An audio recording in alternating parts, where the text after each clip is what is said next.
Money power is a big part of Indian elections. Political parties need cash to fight elections, and the electoral bond scheme is a way to bring big capital into Indian politics.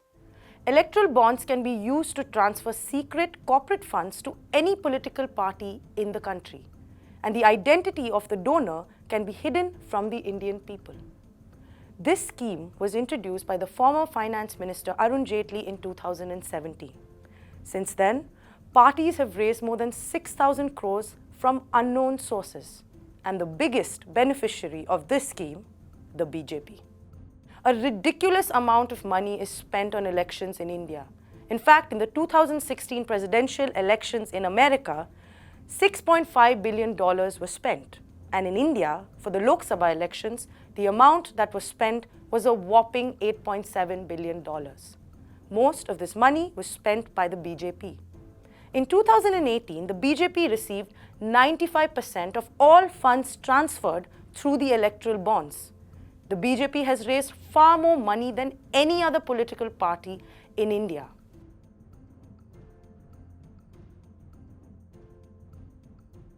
Earlier, there was a cap on corporate donations to political parties.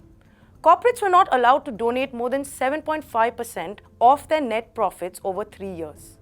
Today, there is no limit to the size of donations that can be made through electoral bonds. In fact, these bonds are not affordable to the masses because they're available only in 5 denominations. That is 1 crore, 10 lakhs, 1 lakh, 10,000 and 1,000.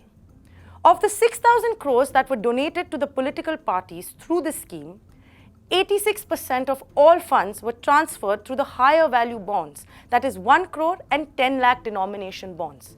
13% of donations were made through the 1 lakh rupee bonds, and only 1% of donations were made through 10,000 and 1,000 rupee bonds.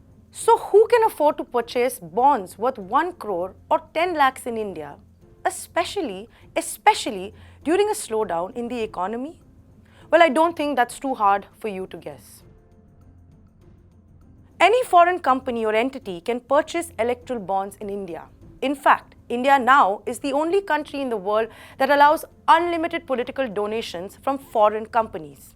पहले 7.5% की limit होती थी, तो अगर कोई corporate पिछले 3 साल के जो उनके प्रॉफिट हैं उसके 7.5% से ज़्यादा देना चाहे वो नहीं दे सकते थे किसी पॉलिटिकल पार्टी को डोनेशन में।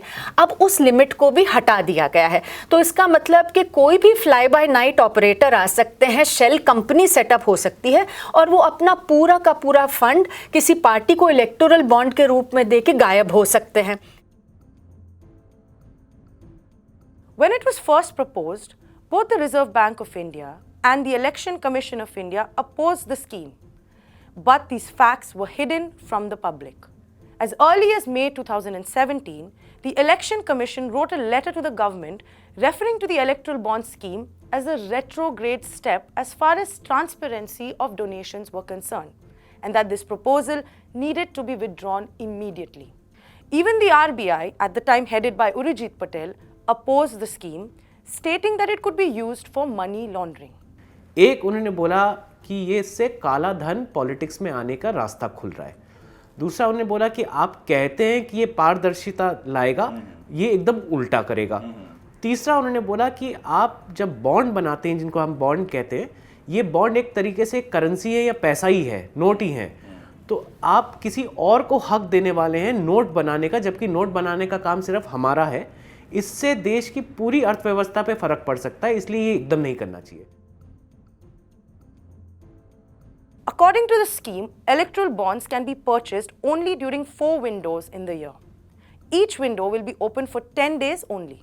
Political parties must encash the bond within 15 days. In case a general election is held, a special window will be open for 30 days during which electoral bonds can be purchased. However, in the year 2018, 6 windows were opened by the government. The 2 illegal windows were opened just before crucial assembly elections in 6 states: Karnataka, Chhattisgarh, Madhya Pradesh, Mizoram, Rajasthan and Telangana. The order to open 2 illegal windows was given directly by the Prime Minister's office. In fact, it was revealed that State Bank of India was recording the serial numbers of each electoral bond and that investigation agencies could request the data at any time. This information cannot be accessed through the RTI, but the ruling party has the power to access the names of the donors. This is the loophole which allows the ruling party to target donors of opposition parties. In a democracy, the masses have power over the elected government. But the electoral bond scheme transfers power to the hands of big capital. Large corporations can control political parties through secret donations. Instead of transparency, electoral bonds have made Indian elections even more opaque. Due to the efforts of concerned citizens and journalists, we now know that all institutions oppose the scheme. The Modi government should now roll back the scheme and explore a new model to fund elections in India. The RBI and the Election Commission could be consulted regarding the possibility of holding state-funded elections.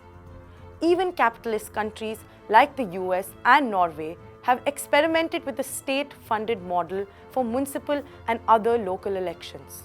A people-centric solution to election funding should be a priority for the new government, or the entire political process could be hijacked by large corporations.